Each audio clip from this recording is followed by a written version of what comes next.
예술은 무엇에 대한 재현이 아니라 무엇을 만드는 일련의 창조 행위입니다. 현대미술이 세잔 이후에는 무엇을 표현해 보았다는 말보다 무엇을 제작하였다고 하는 말이 더 유용하게 사용되고 있습니다. 안녕하세요. 미술시장의 새로운 패러다임을 구축해가고 있는 미술만평 127회차 박정호입니다.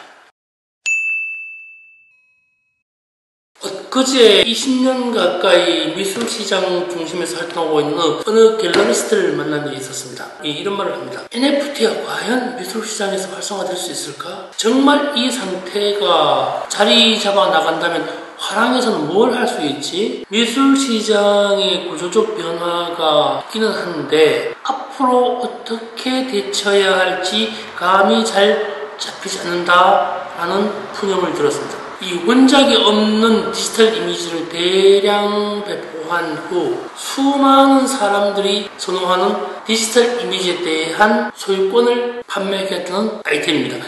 예술 작품이 아니라 대중이 선호하는 스타일이거나 어떤 모양의 그림을 입혀 대량 유포를 우선 선택하는 방식입니다. 예를 들어서 BTS 멤버 중 누군가가 아무렇게나 낙서해 놓은 이미지에 디지털 기술을 이용해서 색과 모양을 더 씌우고 여기에 음량을 첨가하여 완성된 이미지를 아주 싼 가격에 무작위적으로 다운받게 합니다. 1000만 명 정도의 사람들이 다운받았을 때 그 이미지에 대한 소유권을 비싼 가격에 매매하는 방식입니다. 원작이 있으면 원작과 흡사한 다른 것들과 작품들이 매매될 소지가 있기 때문에 원작 자체가 없는 디지털 이미지를 유포하는 것입니다. 그래서 사실 NFT가 미술 시장에 진입하기 위해서는 몇 가지 선결 과제가 있어야 한다고 생각합니다. 물론 순차적이거나 사회적 조건에 의해서 시대 변화를 가늠해내기는 무척 어렵지만 미술시장 구조에서 과거를 빗대어 보면 다음과 같은 몇 가지 결론이 나옵니다.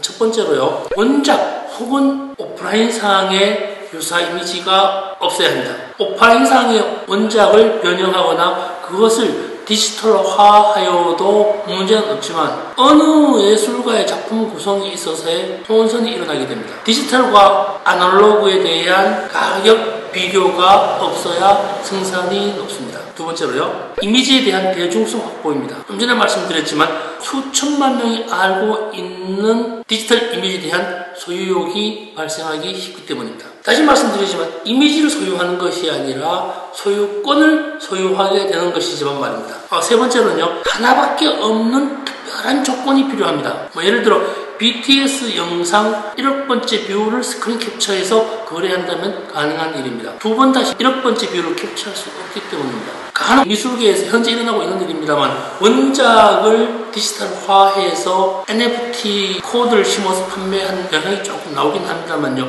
이거 어불성설입니다. 대단히 조심해야 됩니다. 실제 작품은 300만 원 하는데 NFT 코드를 심었다 해서 3억에 팔 수도 없는 노릇 아닙니까? 어느 게 비싸겠어요. 그리고 또 하나는요, NFT라고 하는 것은 소유권을 소유하고자 하는 욕심이기 때문에 이미지 습득이 주가 아니라는 사실을 꼭 기억해 둬야만 합니다. 현대 사회는 근거 있는 돈질과 폼나는 돈질이 일반화되어 있습니다. 여기에 암호화폐가 가세하여 충분한 생산 있는 게임으로 진화되고 있는 것입니다. 예술은 없고 소유만 있게 되는 이러한 상태를 걱정할 수밖에 없는 시스템이라는 것입니다. 명품 핸드백 회사에서는요, 덤핑을 하지 않겠지만 만약에 했다가는 이미지가 망칩니다. 그래서 값싼 이미지를 대량으로 유포시킵니다. 핸드백은 디자인, 회사, 매장, 마케팅 등이 하나로 묶여 있어 인력을 관정하기 때문에요, 핸드백이 사람을 배신하진 않습니다. 그래서 신뢰 있는 핸드백 대신 언제든지 배신할 수 있는 짝퉁 시장을 슬며시 조장하거나 방치하죠. 짝퉁 시장에 대한 제재를 가하지 않는 것도 일종의 보면요, 원작에 대한 가치를 높이기 위한 방식 중에 하나라고 보고 있습니다.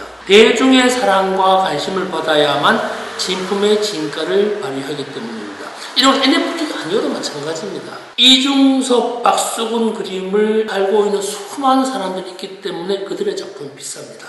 좀 전에 이미지 대량 유포 이야기를 했던 것은 어떤 기업에서 의뢰가 들어왔던 이야기입니다. 그 기업은 이미지를 매매하는 것이 아니라 이미지 소유권을 매매하고자 하는 것입니다. 원가가 거의 들지 않기 때문에 대량 배포와 대량 살포가 수월한 디지털 이미지입니다. 여기에 예술가의 양념을 보태면 아주 먹음직스러운 디지털 비빔밥이 됩니다.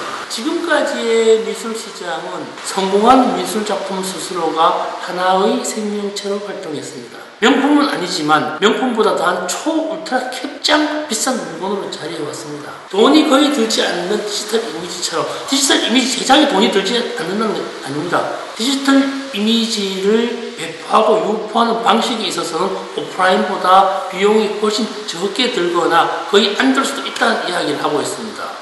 포털이나 플랫폼 같은 데에서 무료 제공하는 것도 많거든요. 그 이야기를 하는 것이지 제작 단계에서 돈이 들지 않는다는 얘기는 아닙니다. 마케팅에서 돈이 들지 않는 디지털 이미지처럼 예술가가 스스로 예술가 활동을 하면서 예술가의 명망과 인기도에 따라서 예술품이 비싸게 거래되는 것입니다. 예술가가 사람을 많이 만났다는 얘기입니다. NFT가 미술시장에 스며시 젖어들면요, 당장은 아니더라도 예술에 대한 개념이나 예술 작품에 대한 일반적 사고방식의 변화 혹은 변질의 가능성이 농후합니다. 향후 미술시장이 어떤 방향으로 흘러갈지는 아직 가늠하기가 쉽지 않습니다. 자본주의 사회가 가져다 준 경제적 가치 이외에 돈이 아닌 것이 돈처럼 운용되거나 거래되거나 하는 방식의 운용 가능성이 만들어지고 있습니다.